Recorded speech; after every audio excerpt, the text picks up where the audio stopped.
Gabe Brown actually said to me the other day as well that the next generation is getting all this 4 times faster than his. So if Rowan's that good, imagine how good Kristy is. In many ways, I think Kristy does stand as Exhibit A for this. She was born up the road from Rowan at Yan Yan Gert West, an award-winning carbon-neutral sheep and agroforestry farm on Wadawurrung and Guttabinad country in Victoria. I hope I've gone close to pronouncing those right.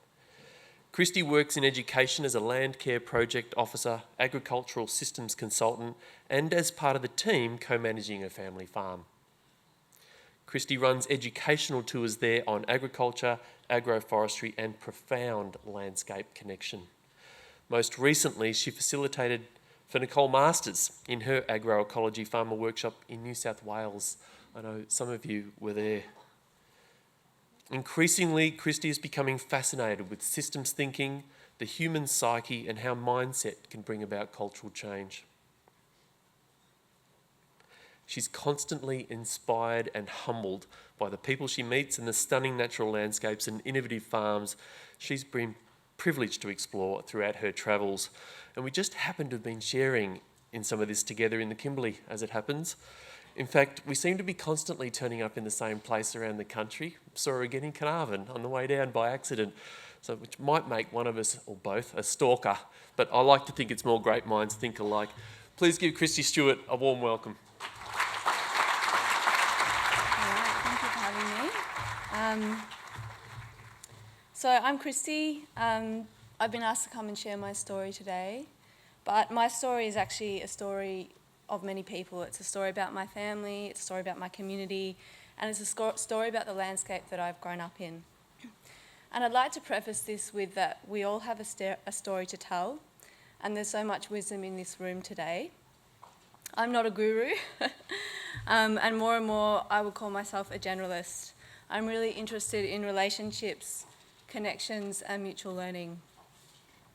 The issues that we face are complex, and I believe that our solutions will be many, and they'll come from a collective wisdom of farmers on the ground and people from completely different spheres of life. They'll come from cups of tea around the kitchen table, and they'll come from slow walks in the forests.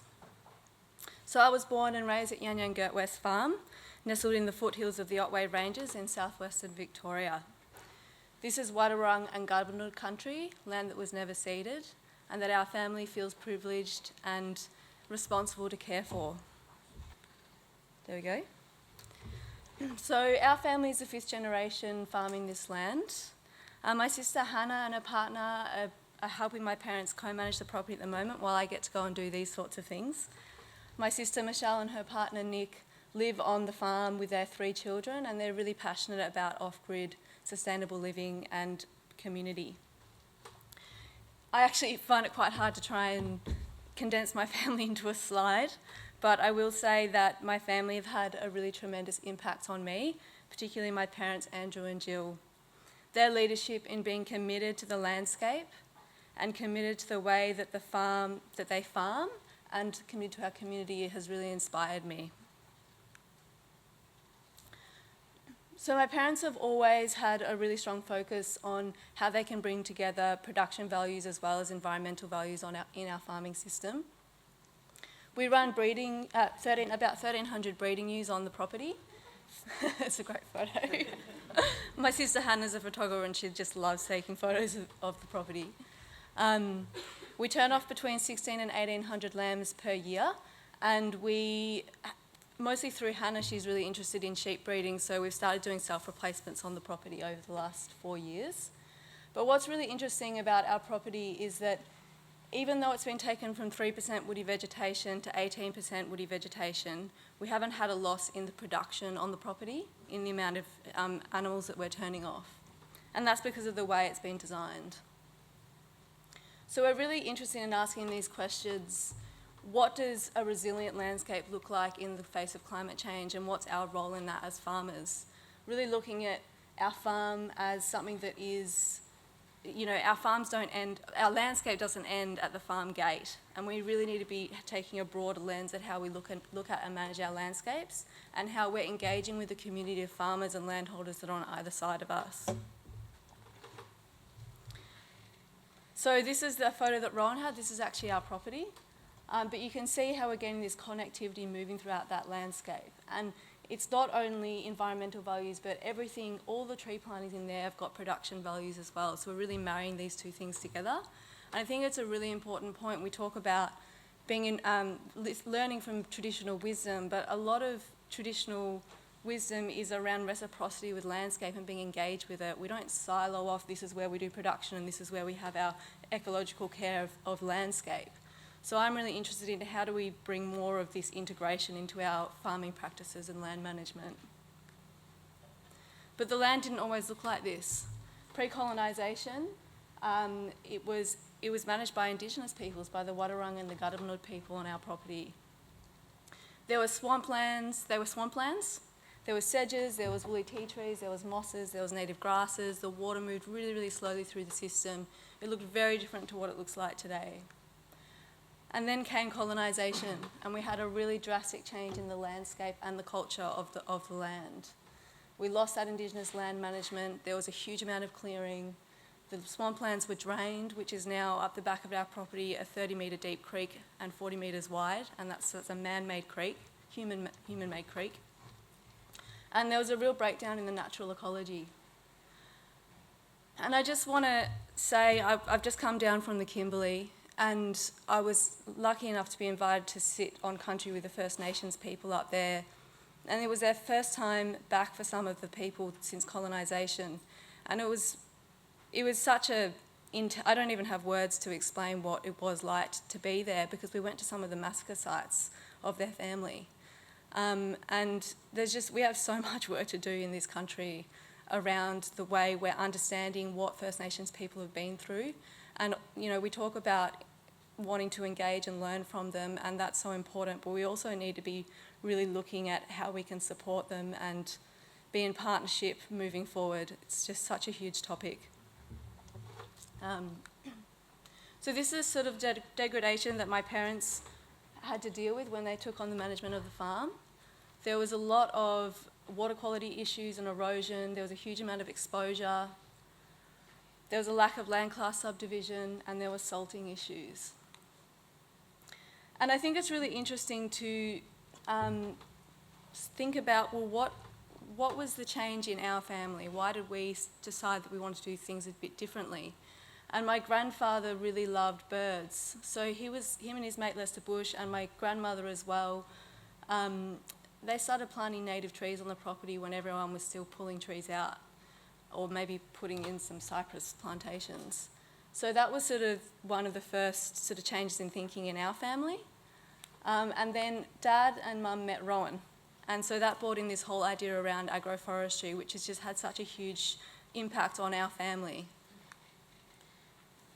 So they decided that they'd make a farm plan. And making a farm plan is a really, really great thing. Having a mission statement of where you want to go and what you want to do can be really great for shaping, getting that direction, and then achieving those goals. So the mission statement was to develop Yan Yan Gurt West as a model for the district of sustainable production, including the integration of commercial and habitat trees into the farming system.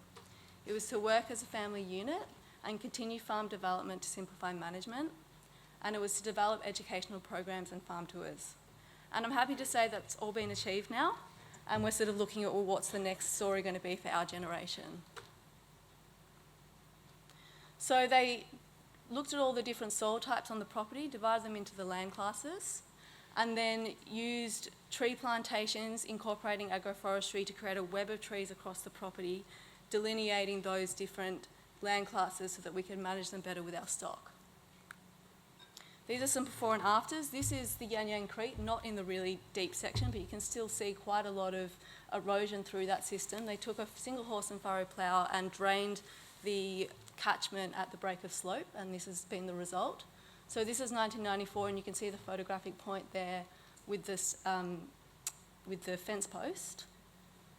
This is only 5 years later, so you can get pretty drastic change in your farming systems with trees in quite a short amount of time. People think you have to wait a long time, but you can see the benefits quite quickly. It does take a long time to really build up into that really robust ecology. And this is what it looks like today. It's that same post there. A salt-affected site in 1997. Down on the left, it's not the same directional picture, probably should change that. But it got planted out with a lot of salt-tolerant species. There's a dam off to the left there. This is now one of the most biodiverse spots on the farm, but it wasn't very productive.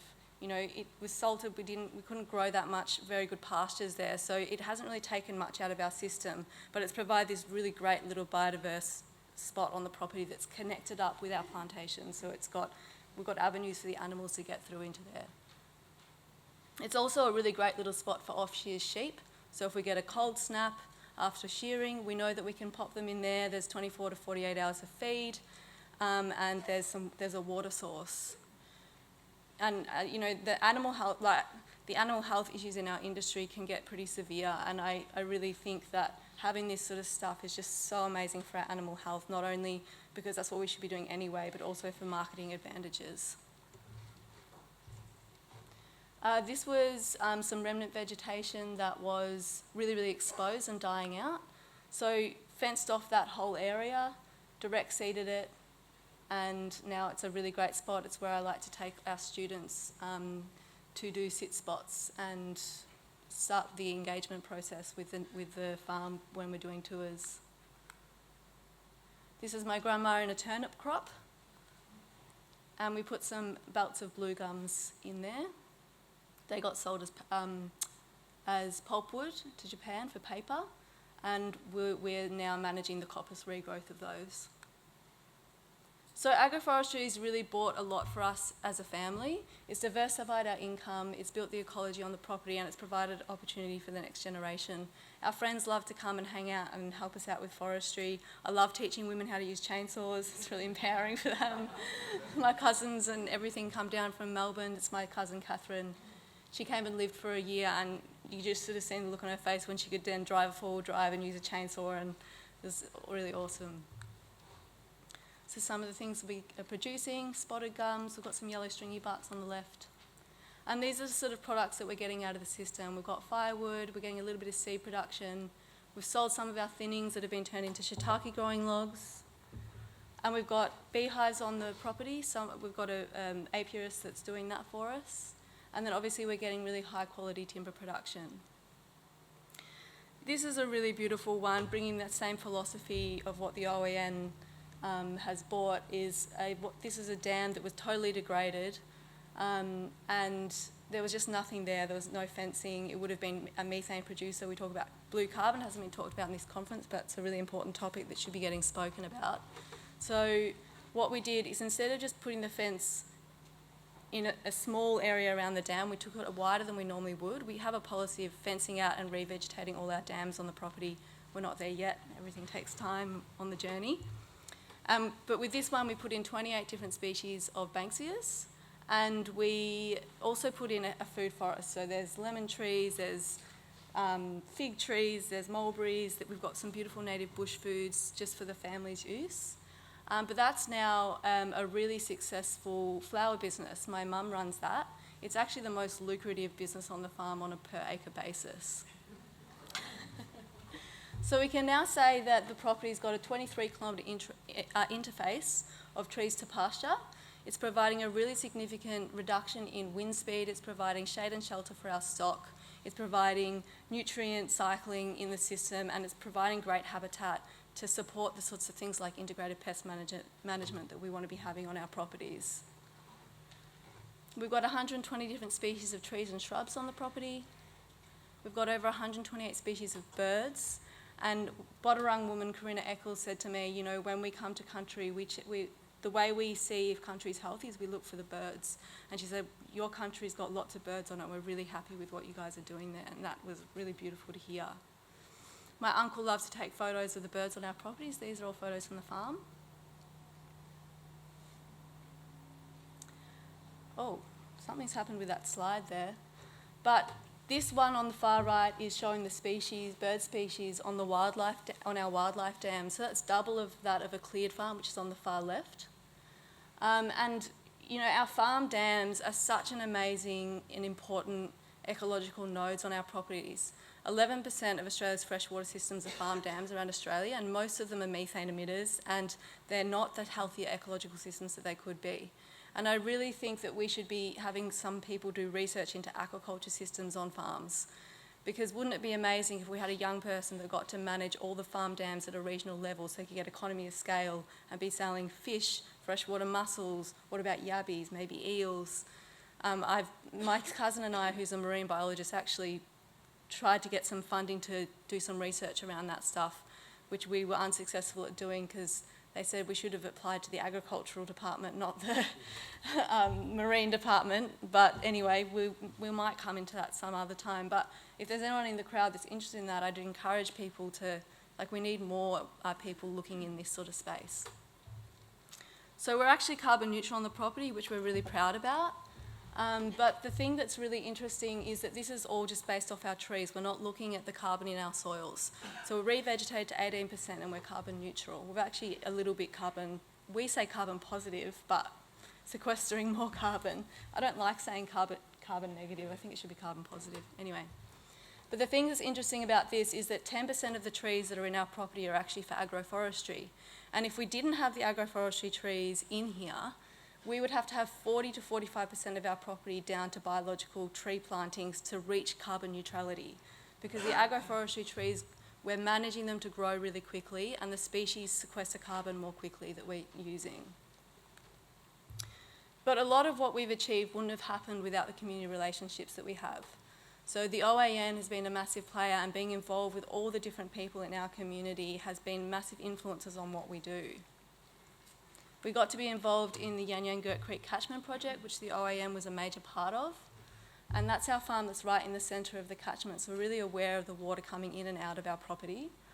But that catchment project resulted in going from 6% to 23% vegetation cover, 1.5 kilometres to 18 kilometres of riparian vegetation. And a lot of that was also involved with getting that timber production in there. And this is that same photo that Rowan showed, but this is the photo of that Yan Yan Gert Creek Catchment Project, and the creek line actually runs through the centre of that photo. And we're connecting those farms up, we're connecting the landscape up. I really love this photo because it is our property and a neighbour's property, but it looks like one landscape. So our neighbour's property is in the distance there, just past that fence line at the back. So next generation regeneration. Just going to go to my slides here. I haven't really talked about this stuff so much, so it's a bit new. So my sister, all three girls want to be on the land and want to be involved with the property. And we get asked the question a lot, how is it you've got all three girls wanting to stay on the land? And the answer to that is that it's a really beautiful place to be. It's diverse, it's healthy, there's a great community, there's a lot of birds, we love being there, and we really see a future in the sort of farming and the sort of landscape management that the OAN does and that our parents have led with. Hannah and I are really interested in everything that we've been talking about in this conference, all the regenerative agricultural stuff. We've been playing around with multi-species cropping, and Hannah's really interested in the sheep breeding. Yeah, there's lots of stuff there for us which I won't go into because I don't really have the time. But we are really interested in how we can engage with other young people and do multi-stacking of businesses and enterprises on the farm to try and provide land access for people that want to get in that can't. I run a small business selling our meat locally and into Geelong and Melbourne in restaurants. It's very small scale at this stage, but I'm sort of keeping it bubbling along and learning as I go, trying to get it completely zero waste, because eventually we would like to be selling everything.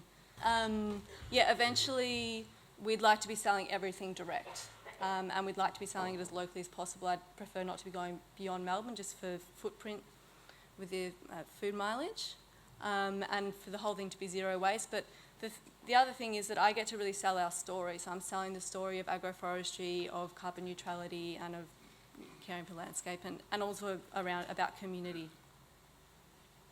But the thing that I'm really interested in at the moment is the educational side of things.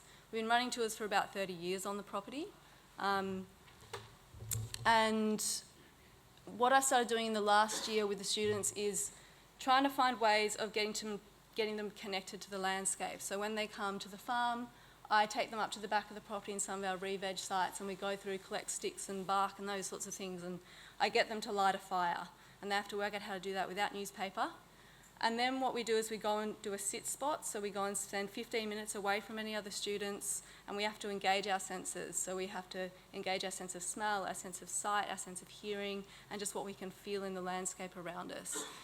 And then we come back around the fire and we have a conversation about that process. And it's really interesting hearing from the students, well, what was really challenging? Was it hard not to be on your phone? Was it hard not to interact with another human? We're so used to being stimulated all the time. You know, what was it like just to be quiet in nature and to notice the bird or the smell or whatever it was? And then we start having a conversation, well, if we learn how to do that, we're going to start learning how to understand when our environment's healthy and not healthy.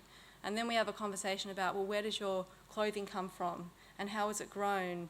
And how is the food that you eat connected to that landscape? Trying to build that narrative so they're understanding why their everyday lives are actually connected to caring for and improving our natural world and supporting farmers that are doing the right thing. And I just wanted to talk a little bit about mentorship. Because the IN for me has been a real role model of seeing the importance of mentorship and seeing the importance of community connectivity.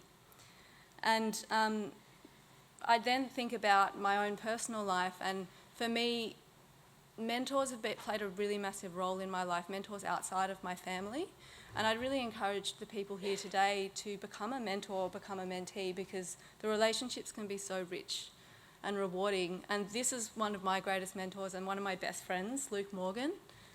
I got a job with him after travelling South America for 5 months after I'd been at university studying ag sciences, and he said, all right, pop an apron on right there and then. And I was like, okay. Next minute or so I was in the kitchen cooking with him.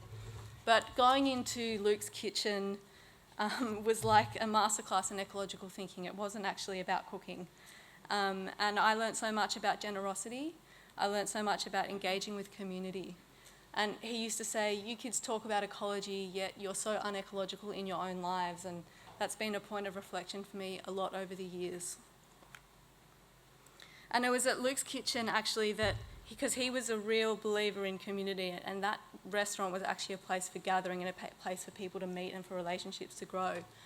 And that's where I met Joost Bakker. And if you haven't heard of Joost Bakker, look him up because he's doing incredible work. He's based in Melbourne, and he did this amazing project which I was lucky enough to be involved with, which was a closed loop house growing all its own food, trying to prove that we can have really fantastic urban agriculture in our cities. And that got me thinking, well, if we could produce even 50 to 60% of our food requirements out of our own homes, what would that mean for our agricultural landscape?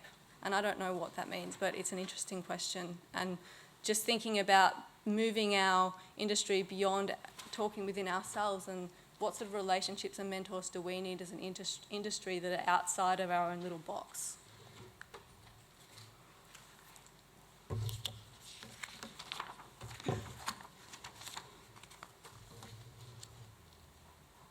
Right.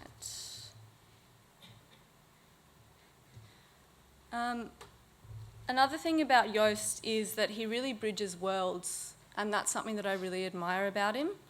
And I really love this quote by Albert Einstein: "We cannot solve our problems with the same thinking we use to create them." And Joost is just, he thinks outside of the box, he thinks really differently, and I think there's a lot of people out there that do, that we could be engaging with. And I'm going to change track a little bit here, but on this topic of Albert Einstein, I love this other quote of his: "Look deep into nature and then you will understand everything better." And in our farming communities, I think that we reward dysfunctional behaviour around, we work really hard and we don't talk about our emotions, but then we've got all of these mental health issues. We've got suicide rates that aren't at all at a healthy level, and they never are. And I was lucky enough to be involved with Nicole's Master's workshop, and she talks about this. I really love her work because not only has she got this fantastic scientific background, but she's really delving into the social side of things and the mental, emotional side of things. And I really believe that we don't value rest enough in our industry. And just as we're so desperately trying to learn to listen to the rhythms of the ecosystem and to build our own ecological literacy with the land, we need to start listening to our own natural cycles. I think that our society has forgotten how our ecological cycles translate across to the human body. My body actually has an inbuilt clock, and that tells me when to rest and when to be active. And that clock is my monthly hormonal cycle, my menstrual cycle. And when I get to listen to that cycle, to that natural rhythm, my life transforms. I have more creativity, I'm more rested, I'm better at my job, my physical and mental health improves. And I believe that if we do want more women engaged in this industry and engaged in leadership roles, we need to support them to listen to the natural rhythms in the their natural rhythms in the workplace and in their lives in general. And this conversation relates to men as well, and how much are men actually listening to their own bodies and their own internal emotional and mental worlds. And that will translate into our understanding of our natural systems. It's also connected, and we've been hearing that echoed in this conference. So that's like the really personal work, and that's some of the big work that the next generation is really working on, is tackling these topics. And it might feel a bit confronting and uncomfortable with some people in the room, but I think that these conferences aren't here to keep us in our comfort zones. They're here to challenge us. So I'd just like to finish with these questions for the room. Who are the people we aren't building relationships with that could bring new insights, ideas, and collaborative potential? What sort of leadership do you think we need for our industry today? What are the golden nuggets in the room here today that we haven't got to hear? And are you ecological and regenerative in your life? Thank you.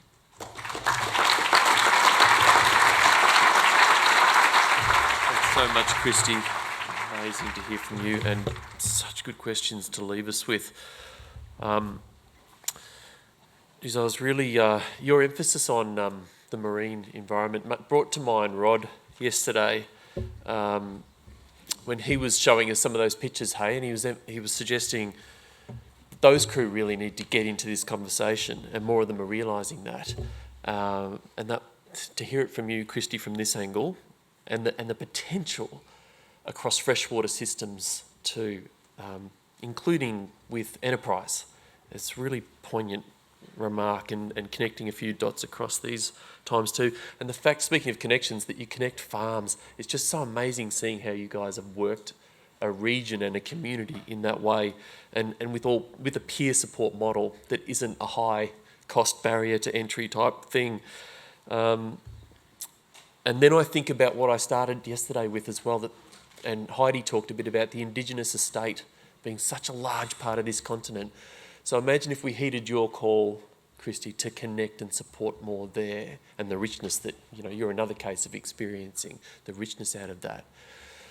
The landscapes that we can reconnect like that, huge, including the economic potentials for those First Nations custodians that, again, Heidi works at.